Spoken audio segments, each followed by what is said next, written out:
다 같이 사도신경으로 신앙 고백 드리시겠습니다.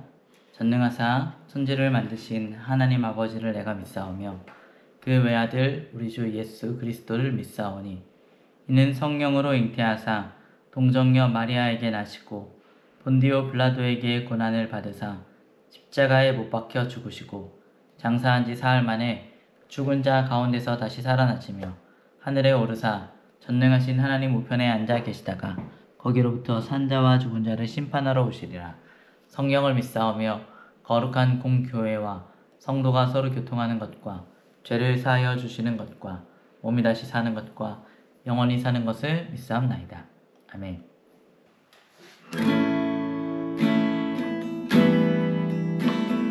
이 시간에 우리의 삶을 온전히 주님께 의지하기를 결단하면서 주님 사랑합니다. 주님만 사랑하겠습니다. 찬양하기 원합니다.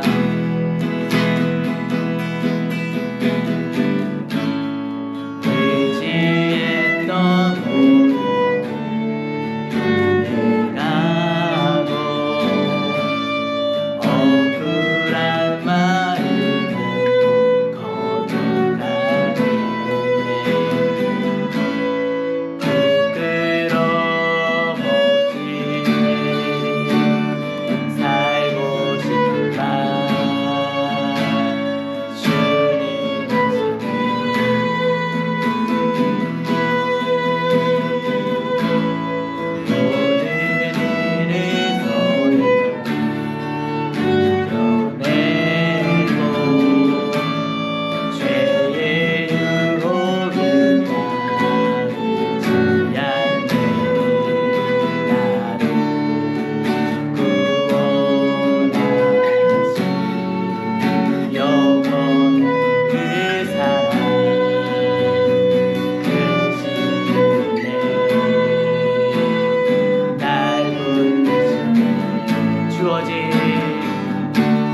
주어진 내 삶이 작게만 보여도 선하신 주 나를 이끄신 본의 중심을 보시는 주님만 따르네. 날 택하신 주만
할렐루야! 우리 함께 예배함이 은혜입니다. 이제 본격적으로 여름이 시작된 것 같습니다. 한국도 30도를 오르락내리락 하는데 이곳 비엔나도 기온이 30도가 넘는 온도가 계속되고 있습니다. 더위에 그래도 우리가 지치지 않고 오히려 성령의 뜨거운 열기로 이열치열로 승리하는 우리 모두가 되기를 바랍니다. 지난 시간에 우리는 참 포도나무이신 예수님과 그 예수님께 우리가 붙어있는 참 가지가 되어야 된다라는 이야기들을 함께 나누었습니다. 예수님께서는 우리한테 열매를 맺어라, 많은 열매를 맺어라 라고 말씀하시는 대신에 나한테 붙어 있어라 라고 말씀을 하고 계십니다. 우리가 맺고자 그렇게 노력하고 있는 그 열매들은 사실은 우리가 예수님께 붙어 있기만 하면 자동적으로 맺게 되어지는 결과일 뿐인 것입니다. 그러므로 우리가 노력해야 되는 것은 열매 맺기를 노력하는 것이 아니라 예수님과의 관계를 맺기를 더 노력해야만 할 것입니다. 관계가 이어지면 관계를 통해서 우리에게 공급되는 그 생명과 사랑과 그 은혜들로 많은 열매들이 맺혀지게 될 것입니다. 오늘은 그 말씀에 이어서 요한복음 15장 18절에서 27절 말씀으로 왜 나를 미워하나? 라는 제목으로 은혜 나누도록 하겠습니다. 설교 제목을 듣고 저랑 비슷한 연배이시거나 좀 더 많으신 분들은 아마 옛날 애니메이션인 나라라 슈퍼보드를 떠올리셨을 것 같은데요. 서유기를 이렇게 재해석한 만화, 그 만화의 저팔계의 주제가 나는 저팔계 하면서 이렇게 시작되어지는 왜 나를 미워하나. 온갖 폐악질을 저지르면서도 사람들이 왜 나를 미워하는지 모르겠다. 그런 내용의 노래이죠. 그런데 오늘 말씀을 보면요, 예수님께서 당신을 따르는 우리들도 우리가 도무지 이해할 수 없는 이유들로 인해서 미움을 받을 것이라고 말씀하고 계십니다. 분명 방금 전에 사랑 안에 거해라, 나도 너희를 사랑할 거다, 이러한 굉장히 따뜻한 말씀들을 우리에게 해주시다가 갑자기 분위기가 확 바뀌어서 너네 미움받을 거야, 나 때문에 미움받을 거야, 어려움 당할 거야, 이러한 이야기들을 하시는 것입니다. 요한복음 15장 18절 말씀입니다. 세상이 너희를 미워하면 너희보다 먼저 나를 미워한 줄을 알라. 세상이 너희를 미워할 것이다. 우리가 예수님을 믿는 여러 가지 이유들 중에 중요한 이유가 복을 받으려는 거 아닙니까? 우리가 전도할 때도 예수님 믿고 복 받으세요 이렇게 전도를 하잖아요. 그래서 예수님을 믿었을 때 내가 갖고 있는 질병이 치유받고 또 문제가 해결되고 또 잘 먹고 잘 살고 사람들의 인정받고 이러한 것들을 예수님 믿으면서 우리가 기대하곤 합니다. 그런데 우리가 예수님, 정작 우리가 믿고 따라갈 그 예수님의 삶을 들여다보면 과연 그러한 기대가 올바른 기대인가 하는 생각을 하게 됩니다. 예수님 어떻게 살아가셨나요? 예수님 이 땅에 오실 때에도 막 부잣집에 태어난 게 아닙니다. 왕자로 태어난 게 아니에요. 부처처럼 그 왕자로 태어난 게 아니죠. 가난한 목수의 집에, 그것도 집에서 태어난 것도 아니고 마구간에서 아주 초라하고 볼품없는 모습으로 태어나시고, 또 유년 시절 때 계속 피난 다니시다가 또 굉장히 어려운 육체 노동을 하셨어야만 했고, 또 30살 이후에 공생애를 시작하시면서는 물론 사람들이 따르는 사람들도 있었지만 그보다 훨씬 더 많은 사람들이 손가락질하고 비난하고 돌 던지고 또 때리고 결국에는 십자가에 못 박혀서 돌아가시게 되는 그러한 삶을 살아가셨습니다. 예수님이 뭐 잘못하셔서 그러한 대우를 받은 것이 아니죠. 예수님이 하신 일이 무엇이었습니까? 예수님은 가난한 사람들을 찾아가서 도와주고 아픈 사람들을 치료해주고 귀신 들린 사람들을 자유롭게 해주고 외로운 사람들을 찾아가서 위로해 주셨습니다. 구원의 말씀을, 복음의 말씀을 듣고 싶어하는 사람들에게 하나님 나라의 비밀을, 하나님 나라의 그런 놀라운 소식들을 전파해 주셨습니다. 예수님 잘못하신 것이 하나도 없는데 잘못된 대우를 받으셨습니다. 왜 그랬을까요? 요한복음 15장 19절 말씀입니다. 너희가 세상에 속하였으면 세상이 자기의 것을 사랑할 것이나 너희는 세상에 속한 자가 아니요 도리어 내가 너희를 세상에서 택하였기 때문에 세상이 너희를 미워하느니라. 예수님은 세상에 속한 분이 아니셨기 때문입니다. 예수님은 이 어두운 세상 가운데 빛으로 호련히 나타나신 분이셨어요. 어둠 가운데 빛이 비치니까 어두움이 가리고 있었던 모든 문제들이, 더러운 것들이 드러났습니다. 그러니 세상이 예수님을 좋아하기가 어려웠죠. 예수님은 세상과 달랐습니다. 세상과 다른 방법으로 살아가셨습니다. 단순히 달랐기 때문에 예수님을 미워한 것이 아니라 예수님이 옳으시고 세상이 틀렸기 때문에 예수님을 미워했습니다. 그 진리이신 예수님을 바라볼 때마다 거짓되고 잘못된 우리들의 모습이 보이기 때문에 그것이 견디기 어려웠던 것이죠. 모두가 다 잘못되고 모두가 더럽고 모두가 거짓인 세상 속에서는 그냥 나도 이렇게 살아가도 괜찮지 하면서 살아갈 수 있었는데 진리의 빛이 비추자 불편해진 것입니다. 내 잘못을 인정해야만 하는 상황이 된 것이죠. 그래서 내가 틀렸다라고 인정하는 것이 너무나 싫으니까 그 빛을 죽이려고 한 것입니다. 그리고 우리가 예수님께 붙어만 있다면 우리도 예수님과 같이 예수님께 붙어 있기 때문에 동일한 미움을 받게 되는 것입니다. 만약 우리가 세상에서 너무 편하게 세상 사람들과 말이 너무 잘 통하고 의견이 일치하고 하는 일들마다 죽이 착착 맞는다라고 한다면 과연 우리의 삶이 제대로 된 삶인가 한번 생각해 보아야만 할 것입니다. 세상을 정면으로 거스르셨잖아요, 예수님이. 그러므로 우리도 예수님께 붙어 있다라면 그 거스르는 그 압력을 동일하게 받아야 할 것입니다. 이게 세상을 떠나라 라는 말이 아니죠. 우리는 학교도 다녀야 되고 직장도 다녀야 됩니다. 세상의 친구들도 만나야 합니다. 그러나 우리는 이 세상에 속하여서 세상과 함께 가서는 안 됩니다. 예수님을 믿은 뒤에는, 정말로 예수님을 만난 뒤에는 세상 사람들과 말하는 것이, 함께 지내는 것이 어딘가 모르게 불편하고 어딘가 모르게 통하지 않는다라는 느낌들을 받게 되어집니다. 왜냐하면 삶의 기준이 달라졌기 때문입니다. 세상이 아닌 예수님께 붙어서 삶의 모든 영양분들을 예수님으로부터 받고 있기 때문에 우리는 세상 속에 살면서도 세상에 속한 자가 되지 않을 수 있습니다. 그렇게 살다 보면요, 어쩔 수 없이 세상과 충돌할 수밖에 없습니다.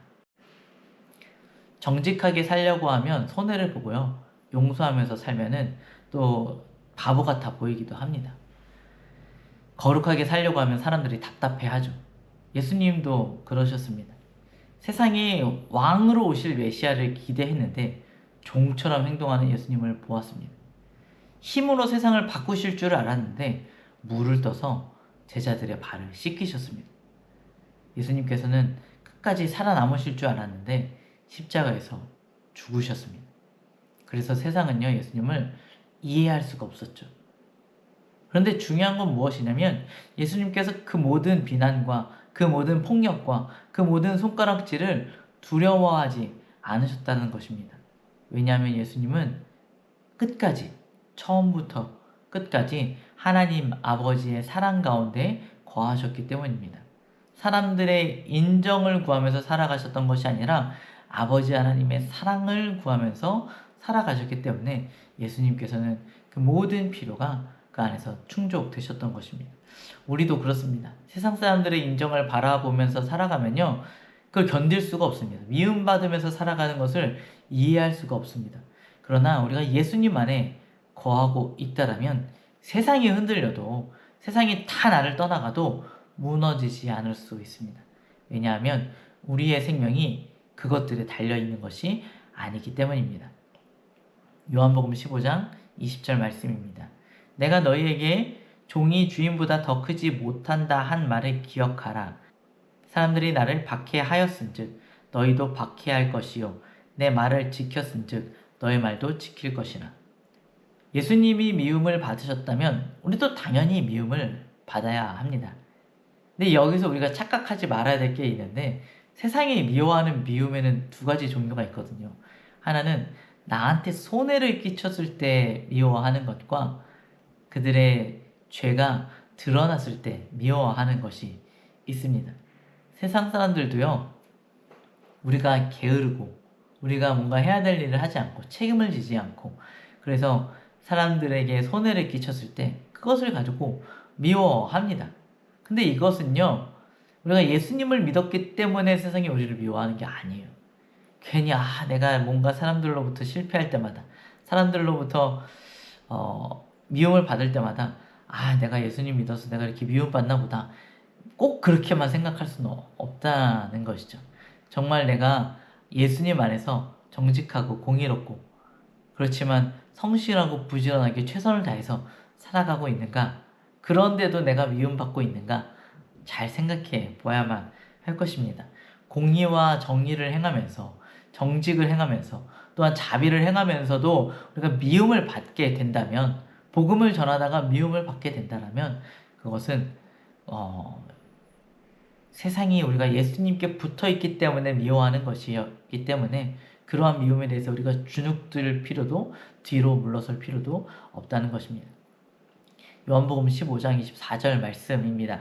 내가 아무도 못한 일을 그들 중에서 하지 아니하였더라면 그들에게 죄가 없었으려니와 지금은 그들이 나와 내 아버지를 보았고 또 미워하였도다. 세상이 스스로 정죄받는 이유는요, 예수님이 하시는 일을 보았기 때문이죠. 예수님께서 놀라운 일들을 행하셨잖아요.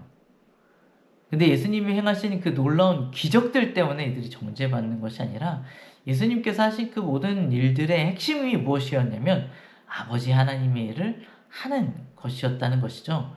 그러니까 우리가 놀라운 기적들을 보았기 때문에 세상 사람들이 정죄받는다라고 생각할 것이 아니라, 아버지 하나님을 끝까지 온전하게 따라가는 예수님 때문에, 그 예수님을 경험했기 때문에 세상은 핑계할 수 없다는 것입니다. 그럼 오늘날 살아가는 사람들은 어떡하나요?